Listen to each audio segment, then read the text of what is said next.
a lot of shit being hurled at Night of Champions, and I can totally understand why. You know, the better part of the show was okay, I thought, but that main event was so abominable that it just dragged the entire pay-per-view down with it.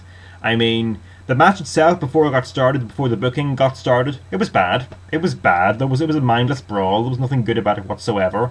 And then creative started having their way with it, and it became a bloated attempt at unpredictability, a half-hearted attempt at inserting two rising stars into a main event program.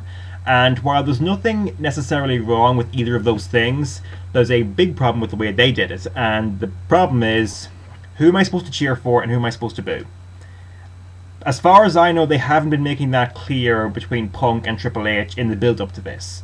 And if you don't want to make the face-heel thing clear right away, that's okay. You know, I don't mind just sitting back and watching some well-thought-out character development unfold. That's okay.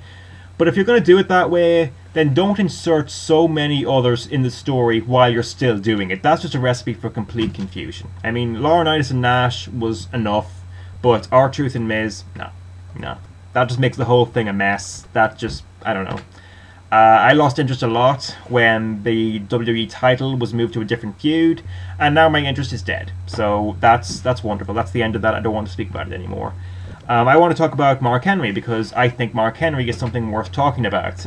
He has embraced the heightened role that he's been getting, and this was without a doubt his match. He was in there with Orton, a guy who has a bad track record in making babyface comebacks, and I still found him a little bit frustrating in that regard here, which is why I don't think it's a great match. But Henry's performance is just so great that I'm still calling this one of the better WWE matches of the year. He's great in the dominating role. He lets the babyface get his stuff in it when it's needed, even if the babyface isn't as good, and I love that finish. You know, Orton's the guy who hits the RKO out of nowhere, and Henry usually pauses for dramatic effect when in the middle of the world's strongest slam, but this time he hits it out of nowhere after blocking the RKO. Very appropriate. I love that finish. Really, really good stuff. And I'm going to go ahead and say it, I think that as far as making opponents look good, Henry is superior in every way to Orton except for star power.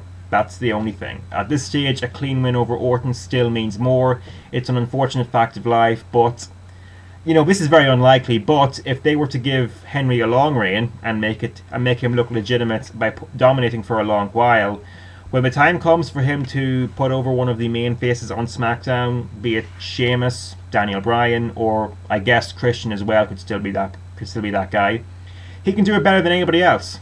You know, that's not particularly difficult in today's WWE, considering I think every other heel in that company at the moment that still gets regular TV time is still in that establishment stage, still trying to establish themselves. So there's no reason why Mark Henry should not have a long title reign, but, you know, in all likelihood, Orton will win it back before Henry gets a chance to make anything of it. So, whatever. I just wanted to show my support of Mark Henry as world champion very quickly. I know I'm not making that many videos, but if you want to follow my thoughts on things, I'm always active on the ProWrest TV forums. You know where to find me. So right now we're watching a lot of pre-1980s stuff, which is really, really good if you can handle weird out-of-nowhere finishes in a lot of matches. So there is that. I'm also hoping to get the Liger Top 10 done this week, which, you know, this week, because next week I go back to college and it'll be a lot harder. So look out for that. And this is all for me now. See you there.